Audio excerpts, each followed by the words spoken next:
single day. I'm gonna make something great. So this is what we're gonna be busy with. I made this sketch a while back, I think in January somewhere on the 9th, and I'm actually doing this. It's not for a client per se, but it's for I don't know, a good friend. she's a finalist in the Miss Plus Size South Africa, so I'm dressing her for the final night. And this is her evening gown. It's like a really simple gown with, you know, cascade, with some extra detail over there. I think you've seen this detail quite a lot on Pinterest or some other celebrities. And the cascade also flows from the back, but with just one layer. And you know, it's a simple mermaid dress with some panel lines. And I added the back to have this train going on, not necessarily a very long train. I made it moderately short, not too long, not too short, but I just like it like this. So I'm gonna really try and keep the sketch. I'm gonna try and make the dress exactly as I've sketched it. And yeah, I've asked you guys to join me. I've also made myself like a technical drawing. A technical drawing is just basically a drawing that's more in-depth to help me to accurately make the dress exactly as it is in the picture. As you can see here, I have lines like the shoulder line, the bust line, the waistline, the hip line, etc., etc. So it helps me to curve in places where I need to curve, cut where I need to cut, if it's at the bust line or between the shoulder and the bust line.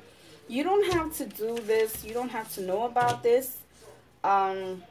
It's just for me, and it just helps me, and this is how we were taught in fashion school, and I found that it really, really works. So this is what we're going to be doing, and this is what we eventually have to come up with. This dress right here, this is what the end product should be. So yeah, that's us analyzing the dress, and yeah, this is what we have to get at the end of the day. And I've invited you guys to join me in making this, so that maybe if you want to make your own gown, you can learn a few tips from this. So yeah, let's get started. Okay guys, so first thing that we're going to do, let me just get the lighting right for you guys. The first thing that we're going to do is that you're going to trace out your skirt pattern, but you're not going to trace out the entire thing. You're only going to trace out half of it, meaning you're going to trace out the side seam, the side, and then you're going to trace out to this point of the dart, and then down to this point of the dart, and from this point of the dart you're going to trace down to the middle point of the skirt. So you just measure the bottom part of the skirt, and that middle point is where you're going to connect to this dart point. So basically it's like you're just tracing out the left section of the skirt. So that's what we're going to do first, just the left section of the skirt. And then once that is done, you can draw in the length of your skirt, how long you want it to be, and then from there we're going to add in the flares. So I'm going to show you what that looks like traced out and with the flares added in.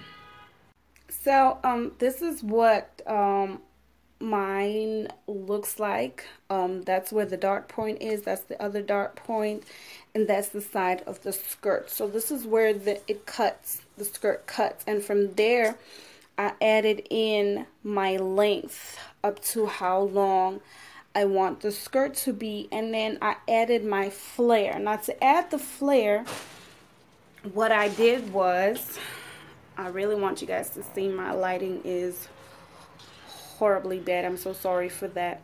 So I just added it out, and then what I did is I flared in about 15 inches. So this is 15 inches long, as you can see. So I flared out 15 inches long, and then I connected it from the point of where the skirt ends to the end. Now, as you can see on my picture, the dress curves in, or the flare starts almost like in the middle of the thighs, or mid-thigh, between the hip and the knees. So what I did was I calculated from my knee. As you can see, this is my knee point, and then this is my hip point. So I just measured the distance, and then I divided it by 2, and that's how I got my mid-thigh. And then from my mid-thigh is where I connected that point to the bottom of the skirt. And so now I have my flare complete. So what I'm going to do now is I'm going to blend this out, meaning I'm just going to curve it nicely because it's not supposed to be this pointy. And then I'm going to blend my bottom nicely, meaning I'm just going to curve my bottom nicely so that it's not this straight. It's nice and curved and beautiful. And then from there, you can add your seam allowances and then cut the first pattern out. So this is what you're supposed to have when you're done with this panel. And I have written mermaid dress. This is the skirt part of the dress, and it's panel 2, and I need 4 pieces of this, 2 for the front and 2 for the back. And this is how it basically looks. And we're done with the first panel. Yay! We're almost done with the whole dress. Well, the bottom part of the dress. So for the other side, or the front side, you're just gonna do the same thing basically. You're basically gonna do the same thing. You're just gonna trace this side of the panel, meaning you're gonna trace the front line or center front to this dark point, down to this dark point, down to the middle point of the bottom of the dress or the skirt. So basically you're doing now, you're tracing the front side or the right side. You remember we traced this side, and now we're tracing just this side. This part down to this part, down to the middle part. Then you're going to do the same thing as you did with the first panel. You're going to extend it to as long as you want it. And this time, this is going to be cut on fold. So the front side is going to be cut on fold. So we're not going to add the flare on both sides. We're only going to add the flare on this side. I mean, on the other side, sorry. On the other side. So we're going to keep this part straight because we want to cut it on fold. And that's what we're going to do. So eventually, I'm going to show you what you're supposed to have at the end of it all. So at the end of it all, this is what you should have. This is where the dot point was, and this is where the dot point ended. And then I just made a straight line down, and I made it as long as I want to. Remember, my flare is 15 inches wide, and then I just blended it and I curved it with a curved ruler. And I also curved this part over here, which mine ends at the midpoint. So that's just it. This is what you're supposed to have. So this is what we're going to cut on fold. That's why we kept this front part straight. So if I have to, my bad, if I have to show you on the what it is, it's this front panel here. So we basically traced half of this, and then we're gonna cut it on fold so then it looks like a straight one panel like this. So what I would suggest you do to, if you were me and you want to save paper and whatnot, I would trace this exact same front and just add 2 centimeters for the zip allowance, and also add a little bit more flare as you want to have like a trail, like I have one on the sketch. I have like a long trail at the back.